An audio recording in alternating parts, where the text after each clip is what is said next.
গতকাল রাত 12:55 যমুনা সেতু পশ্চিম থানার ওসি সাহেবের নেতৃত্বে নিয়মিত চেকপোস্টের অংশ হিসেবে ঢাকাগামী যে অংশটুকু রয়েছে সেখানে আমরা চেকপোস্ট করতে গিয়ে চাঁপাইনবাবগঞ্জ থেকে আগত একটি ট্রাক প্রথমেই সন্দেহজনক মনে হচ্ছিল তার আচরণ চেকপোস্ট করা গেলে।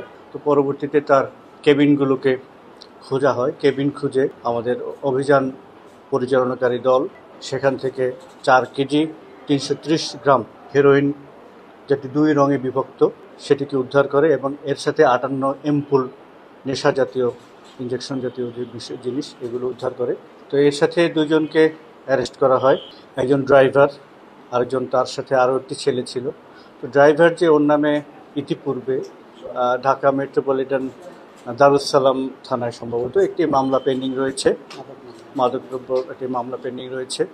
ট্রাকটিতে আসলে গরুর খাদ্য বহনকারী যে ভুসি সেগুলো বহন করা হচ্ছিল বাইরে, আর ভেতরে এই মাদকদ্রব্য বহন করা হচ্ছিল। তো আমরা আসলে এই শঙ্কিত যে এইভাবে বিভিন্ন মূল্যবান কিংবা প্রয়োজনীয় পণ্যবাহী ট্রাকে কিংবা যানবাহনে এভাবে যদি মাদক পরিবহন করা হয়ে থাকে, এটা রাজধানী সহ বিভিন্ন অঞ্চলে একটা বিরাট অংশ মানুষকে নষ্ট করে দেওয়া হবে। আমরা এই আমাদের জেলা পুলিশের একটি বড় অভিযানে বলা চলে এটি। আমাদের এই অভিযান আরও ব্যাপক হারে আমরা করতে চাচ্ছি, আপনাদের সহযোগিতা চাচ্ছি এবং আমরা চাচ্ছি মাঝে মধ্যে আপনাদের সাংবাদিক যারা ভাইয়েরা রয়েছেন আপনাদের নিয়ে আমরা এই অভিযানগুলো পরিচালনা করব।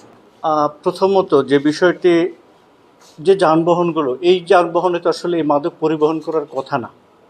যেহেতু এইটা পরিবহন করার কথা না থাকলেও পরিবহন করা হয়েছে, এখন কোনো পরিবহনকেই কিন্তু সন্দেহের বাইরে রাখার সুযোগ নেই। যে কোনো পরিবহনই, যাত্রীবাহী বাস হোক কিংবা ট্রাক হোক কিংবা অন্য প্রাইভেট কার হোক, যে কোনো বাহনেই কিন্তু পরিবহন হতে পারে। এটা কিন্তু সত্যিই একটা শঙ্কার বিষয়। আর আমরা জানি এখানে 4 কেজি 330 গ্রাম আনুমানিক বাজার মূল্য 4 কোটি টাকার উপরে বলে আমরা শুনেছি। আমরা চাচ্ছি এই মাদক সিরাজগঞ্জের জন্য হয়তো এই মাদক আসতো না, কিন্তু ঢাকার একটা বড় অংশের যুব সমাজ এই মাদকের করাল গ্রাসে পড়ে হয়তো অনেক পরিবারের অনেক সুসন্তান নষ্ট হয়ে যেত। তো আমরা এই জন্য আমাদের দায়িত্ব আরও বেড়ে যাচ্ছে যে আমাদের আরও কিন্তু প্রতিনিয়ত এই ধরনের অভিযান করতে হবে। এবং একই সাথে যেহেতু আমরা সবাই সিরাজগঞ্জবাসী, আমরা সিরাজগঞ্জকে মাদক মুক্ত রাখার ক্ষেত্রে আমরা জিরো টলারেন্স, এবং আমরা সবাই মনে করি আপনারাও আমাদের সাথে একমত হবেন, আমরা সবাই দৃঢ় প্রত্যয় যে সিরাজগঞ্জকে আমরা মাদক মুক্ত রাখবো ইনশাআল্লাহ। এটা তো অনুমান করা যায়, আমরা পুরো বিষয়টি তদন্ত করছি, কারণ সে তো মালিক বলে মনে হচ্ছে না। সে এক জায়গা থেকে বহন করে আরেক জায়গায় ক্যারিয়ার হিসেবে নিয়ে যাচ্ছে। কোত্থেকে নিয়ে এসেছে এবং কোথায় নিয়ে যাচ্ছে, এই বিষয়টা আমাদের আসলে তদন্তের মূল বিবেচ্য বিষয়।